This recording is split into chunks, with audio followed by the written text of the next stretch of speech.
Hey guys, so the World Health Organization, I want to make a quick one about this, and it will be a quick one.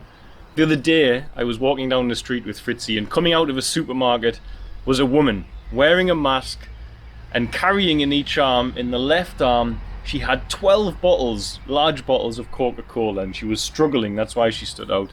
In the other arm, she had two big bags, and sticking out the top of them were crisps, as we say in England, or chips, as you say in America. Junk food. So here we have a lady. Here in Hamburg, you only have to wear a mask inside the supermarket.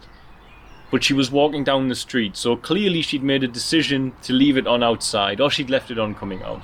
But let's say she put it on outside. I see people here wearing the mask outside. But there's a lady walking down the street, carrying with her substances that suppress the immune system by over 50% for up to 6 hours after the consumption of 1 teaspoon of refined white sugar. And she's got 24 litres, or whatever it was, 20 litres of Coca-Cola, which is a lot more than 1 teaspoon of sugar. Even a mouthful of it is a lot more than 1 teaspoon of sugar. Meaning in her left hand, she was carrying the very thing that she's trying to do by wearing a mask, is to keep herself safe. The best thing that you have to keep yourself safe is your immune system.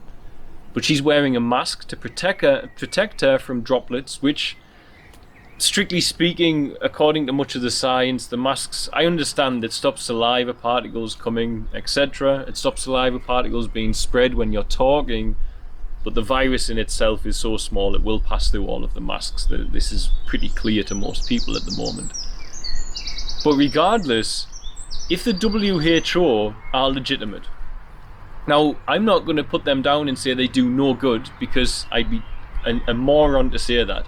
The WHO do end suffering in my country. I've seen it in Tanzania, and there are some very compassionate, loving people and doctors working inside the WHO, aid workers, etc., who are out there. They are providing things that I myself have used to recover children with kwashiorkor who needed nutritional milk. WHO provide that nutritional milk. It's a powdered milk with everything inside it. I had nothing to refeed these children without that. Likewise, dehydrated children, 3,000 a day dying of diarrhea. They are providing the rehydration sachets for free out in places like Tanzania. So there's a lot of good being done, and I've used it, so don't get me wrong here. But at the core of it, is it corrupt? And the very answer has to be yes. Because if it were not corrupt, if the governments, including the governments within the WHO and their attempt to help you with your health, were not corrupt, then we would see a very different situation. Someone wearing a mask and carrying a substance which is extremely profitable, water, gas and sugar. Extremely profitable to sell that to people, and very stimulating. When they take that, it reduces the immune capacity of the body by over half for up to 7 hours. If they cared about your health, they would ban those products. Today, 25,000 people have died from hunger or hunger-related illnesses. At the same time, 7,000 have died from obesity or obesity-related illnesses. It takes less food to restore a person from a state of malnourishment than it does to make a person obese. If they really cared and they weren't corrupted by the economy in their decision making, they would ban all of those foods that are creating the obesity epidemic.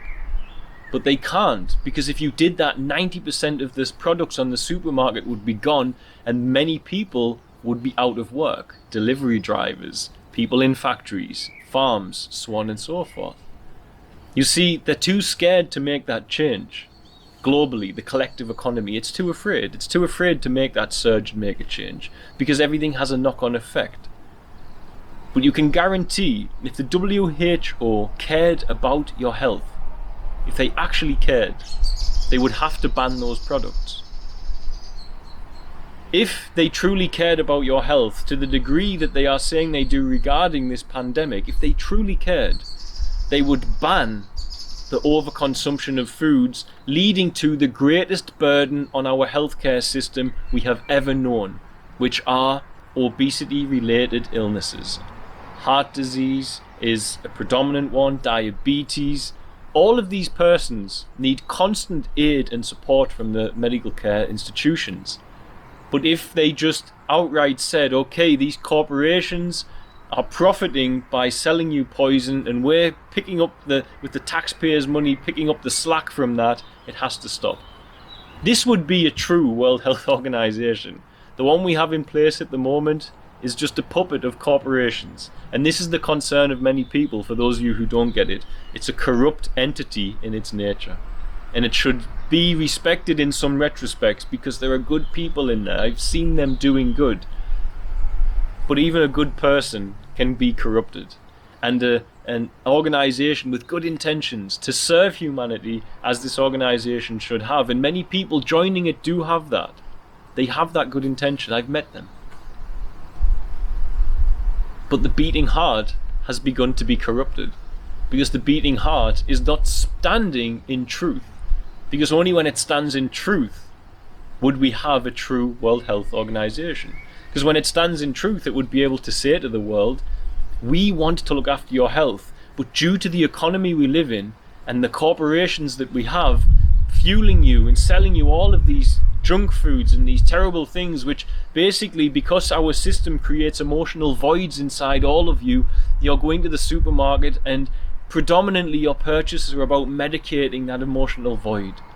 And the reason you've got this emotional void is that your true nature is not known unto yourself. Because we desperately want you to keep believing in the system that you have been birthed into and not find your empowerment of your true nature and start asking, seems there's a million different ways to run the systems of the planet. You could go to another planet and a completely different way of life could be there. We could bring that here. But the reason we don't bring that here is it's chained in place. And it's chained in place by certain parties who have extreme power and a lot of profit behind them, who don't want to shift. They don't want to move. They don't want to have an outrolling of truth fueling all that we do. Because if we did, the WHO, just as much as they have created a lockdown, would create a ban on overconsumption of food. But God forbid we ever go to war with the lower nature of ourselves. God forbid we ever go to war with the side of ourselves that needs to medicate the void that our society creates within us with food. This is the corruption of the WHO. Now, aside from the other factual things that are going on, as you've seen, as my own country, Tanzania, have tested papayas and goats, and they're starting to suspend medical staff, and the president has openly said he fears that people have been paid by external forces to be able to fix the numbers so that COVID looks worse in his country. You don't know what the truth is, but what we do know is that there are leaders who are very unhappy with the WHO. There are a great deal of them, and predominantly they're all focused in Africa, because Africa are not benefiting in mass like they should be. They get huge help from the WHO, and they know they do, and they respect that. But at the same time, they can see that they're still at the bottom of the pile. And just as this pandemic broke out, the leader of Tanzania, President Magufuli, said exactly the right thing. He said, if you care about our countries, forgive our debt and let us use that money to get ourselves through these lockdowns. But they didn't. They refused to. And the forgiveness of their debt would have affected very minorly the World Bank. But what it would have done is release the chains on a continent which has enough resources to become one of the greatest forces on the planet. And this global stage that we live in isn't ready for that, sadly. That's all. God bless. Bye. Thanks for watching. Don't forget to like, share and subscribe, as it really helps us to grow the channel and with it help more children here in Tanzania. Also, don't forget you can support our work by sharing with children in crisis here. Be it sharing for a particular need or even sharing one-on-one support for education, housing, food and medical care. It can be done for as little as the cost of a cup of coffee a week back in the West, after all. Just visit www.sharetanzania.co.uk to find out more. Lastly, remember you can also support us via Patreon, www.patreon.com/featherstail, and help keep us here in Tanzania to continue our work. The links for the website and for the Patreon are in the description box of this video. Love and light, guys. See you soon.